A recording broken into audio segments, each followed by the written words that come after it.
কিন্তু আসলে আল্লাহ যেভাবে দিতে বলেছেন অথবা জাকাত দেওয়ার যে প্রয়োজনীয়তা, এই প্রয়োজনের উপর যদি আমরা উপলব্ধি করতে না পারি এবং সেটাকে সেইভাবে যেভাবে দিলে সত্যিকার অর্থে আল্লাহর জমিনে আল্লাহ অর্থনৈতিকভাবে দুর্বল বান্দা যারা আছে তাদেরকে স্বাবলম্বী যদি করা না যায়, তাহলে জাকাত দেওয়া এই বিধানটাই আসলে অকার্যকর হয়ে যায়। তো আমাদের জানা না থাকা বা না জানার কারণে হোক, আমাদের সামাজিক রেওয়াজের কারণে হোক, জাকাত যেভাবে দেওয়ার কথা সেভাবে আমরা দিতে পারছি না। আমি শুধু একটি জাকাতের ব্যাপারে একটি কথাই আমি বলবো, তারপরে দু একটি কথা রমজানের ব্যাপারে দু একটি কথা আমি বলবো। প্রথমে সেটা হলো যে আমাদের দেশে যে গরিব লোকগুলো আছে, অর্থনৈতিকভাবে যারা দুর্বল, তাদেরকে কিন্তু অর্থনৈতিকভাবে সচ্ছল করার দায়িত্ব হলো যারা আমরা অর্থনৈতিকভাবে সচ্ছল তাদের। কিন্তু আসলে বাস্তব সত্য কথা হলো আমাদের আশেপাশে পড়শি অথবা আত্মীয় স্বজন যারা আছে নিকটতম, তাদেরকেও কিন্তু সচ্ছল করার ক্ষেত্রে আমরা কিন্তু তেমন কোনো ভূমিকা আমরা রাখি না। আল্লাহ যেহেতু নির্ধারণ করে দিয়েছেন 2.5% নির্ধারণ করে দিয়েছেন, যেটা দিতেই হবে অসচ্ছল লোকদের কাছে পৌঁছে দেওয়ার, বিশেষ করে 8টি খাত উচ্চারণ করেছেন। সেই খাতে কিন্তু আমরা যদি সেই খাতটাকে সামনে রেখে সত্যিকার অর্থে অসচ্ছল থেকে সচ্ছলতা ফিরে আনার জন্য আমরা যদি ভূমিকা নিতাম বা কর্মসূচি হাতে নিতাম, তাহলে আমাদের সমাজে আসলে 5 বছরের ব্যবধানে এই দেশে কোনো জাকাত গ্রহণ করার কথা লোক থাকবে না। কিন্তু আসলে আমরা সঠিক পন্থা অবলম্বন করার না কারণেই জাকাত দাতা আমাদের থেকেই যাচ্ছে, দিন দিন জাকাত গ্রহীত আরো বেড়ে যাচ্ছে।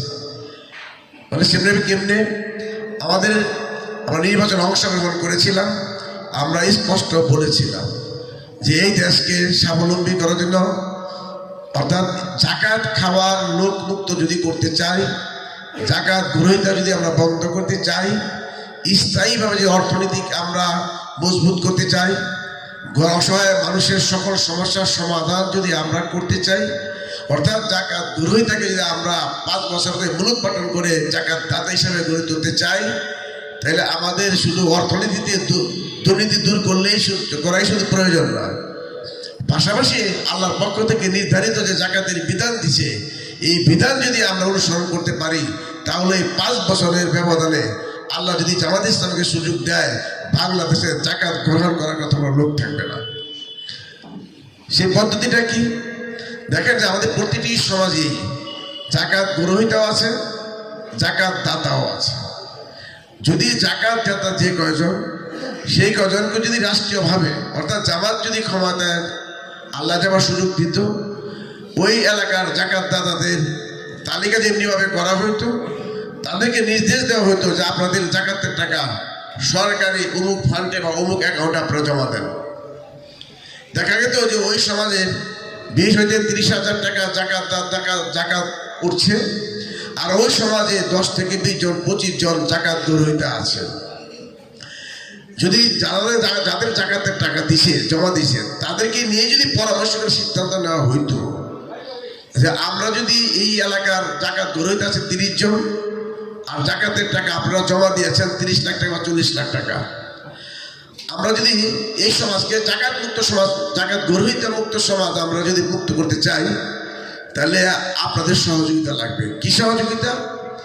যে আমাদের 30 জনকে যদি আমরা 1 মাসে না দিই, 1 বছর না দিয়া, তাদের মধ্যে অর্থনৈতিক বিচারের অগ্রাধিকারের দৃষ্টিকোণ থেকে, দুর্বলতার দৃষ্টিকোণ থেকে তালিকা করে যদি 10 জনকে যদি আমরা বাছাই করে নিতাম, আর ওই 10 জনকে যদি 3 লাখ টাকা করে আমরা জাকাতের টাকা থেকে অর্থ দিয়া যে পেশায় অথবা যে কাজ করলে সে আগামী বছর আর তার এই 3 লক্ষ টাকা পুঁজি বিনিয়োগ করার মাধ্যমে আগামী বছর জাকাত খেতে হবে না, গ্রহণ করতে হবে না, যদি এই ধরনের আমরা পদক্ষেপ নিতাম, পাশাপাশি টাকা দিয়েই শেষ না, আমরা যদি এটা দায়িত্বশীল নিয়োগ করে দিতাম এই 10 জনকে মনিটরিং করা, তার ব্যবসায় তদারকি করা, তার ব্যবসা লাভ বা লোকসান হচ্ছে কিনা তা দেখাশোনা করা, আমরা যদি করে দিতাম, তাহলে আগামী বছর, এই বছর যে 10 জনকে আমরা জাকাত দিলাম, আগামী বছর প্রত্যেকেই তারা জাকাত দাতা হয়ে যেত।